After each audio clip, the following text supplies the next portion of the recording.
48 কোন সংখ্যার 80%। তো এখানে আমাদের 48 কোন সংখ্যার 80% এটি নির্ণয় করতে বলছে। তো আমরা ধরে নেব প্রথমে সংখ্যাটি হচ্ছে এক্স।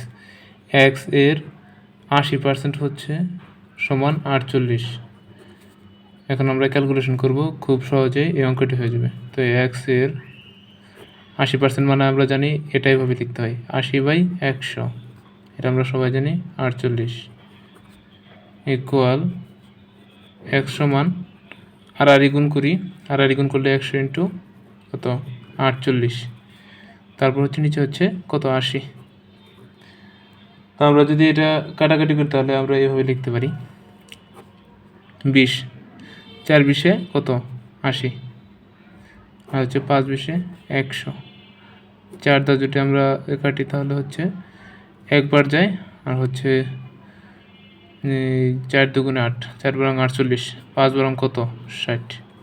তাহলে সংখ্যাটি হচ্ছে 60। খুব সহজে কিন্তু।